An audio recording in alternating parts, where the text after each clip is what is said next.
Well, the newspapers have been making much recently about Boris Johnson's determination to wean the British people, to wean Britain anyway, off Chinese imports.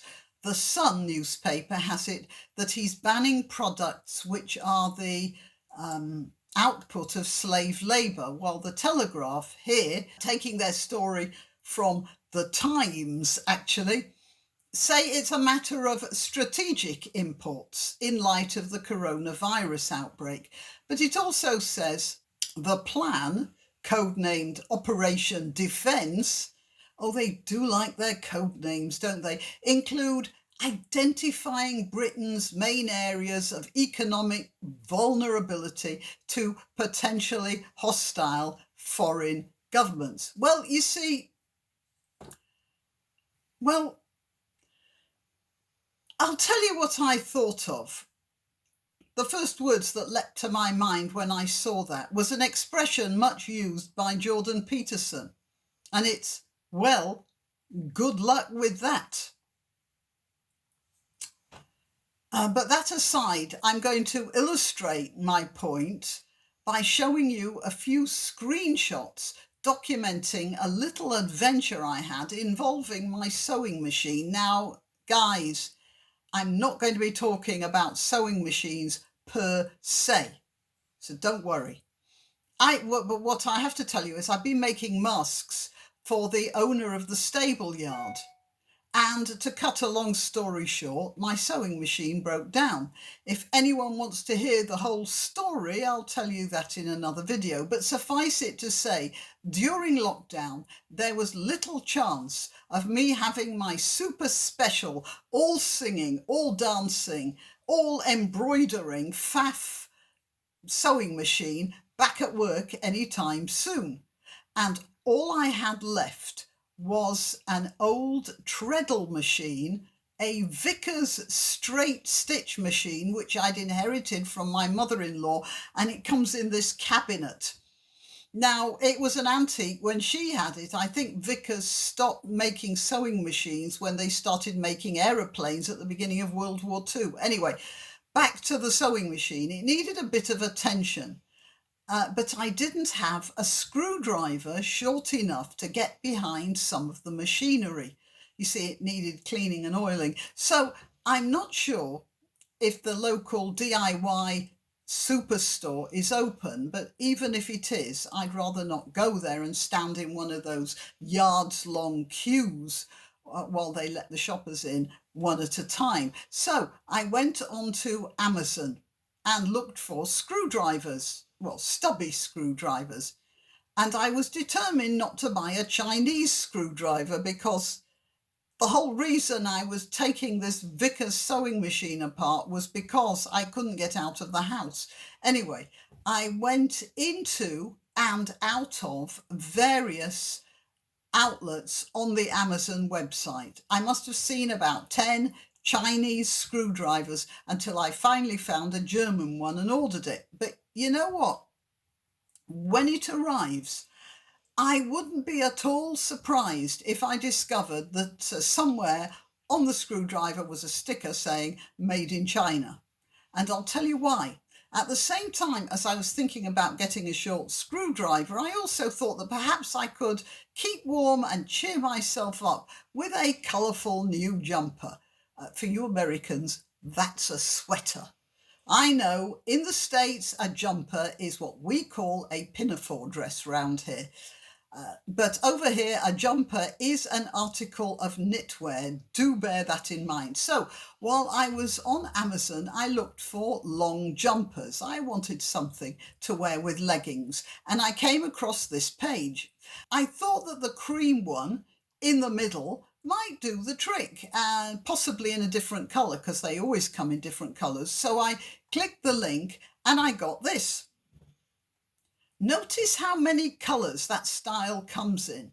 There's something for everyone. I could have bought 2 or 3 in different colours and not felt like I had the same sweater. And here's the seller, Alex 1997. So I clicked on the link and I got the business page, and it turns out that Alex 1997 is based here. I'm not even going to try to pronounce that. So if you're just listening to it, take it from me, it's a Chinese address. So I tried this one instead, the red sweater here, and this is the business address. Okay, and this one, now this has the name Vera Mucca, which sort of sounds vaguely Italian, and is being sold by a company called Real Cow. So I had some hopes on that, and here's the business address for them. Definitely not Italian. Having given up on the sweater idea, I decided to get some more elastic. The reason for the sewing machine breakdown was that I'd been sewing a stack of face masks, as I said. The owner of the stable was complaining that her masks keep getting very dirty. Well, things would dirty up pretty quickly in the stables. So I thought I'd make a lot for her, so she got a clean mask every day. And that was using up a lot of elastic on the ear loops. So again, I wasn't sure the local haberdashers was open, so I went back to Amazon, and here's the search page. Well, quite a choice, isn't there? And then I tried this. No prizes for guessing where this comes from. And here's the second. And their address. And this is a company called Adexco, which does sound vaguely British or American. And the address is... Now, don't get me wrong. The Chinese have every right to earn a living. And if we're stupid enough to buy everything from them, then they'd be stupid not to sell it to us. But what's going on here isn't just a matter of strategic imports. You can't fight battles if your pants are falling down for lack of elastic.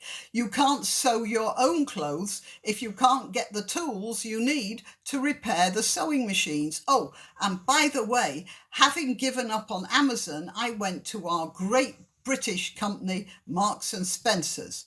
Just look at this website.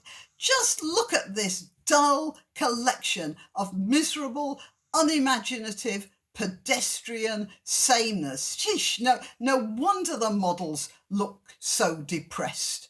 It's like our designers have just given up. Or more likely, the Chinese designers have just decided to let us have to let the British companies have their least attractive stuff because it's Chinese anyway. Just a minute. Here is the Marks and Spencer's. It's a very pretty pink sweater, nice and warm, all the rest of it. I shall post the label, the care label, up there. And after the Marks and Spencer's, I went to a very upmarked British company called Hobbs of London. Wonderful quality and British to the core. Just look at these miserable specimens they have on their website. And for all that, look, here's a sweater I bought from Hobbs last year. Now, there's a cable knit sweater. Excellent quality, lovely and soft, washes well. I'll post a photo of the label.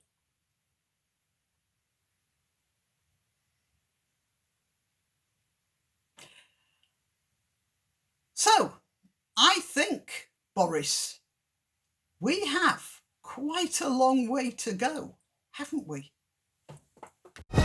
Why not treat yourself or a favoured relative or friend to these magnificent examples of merch?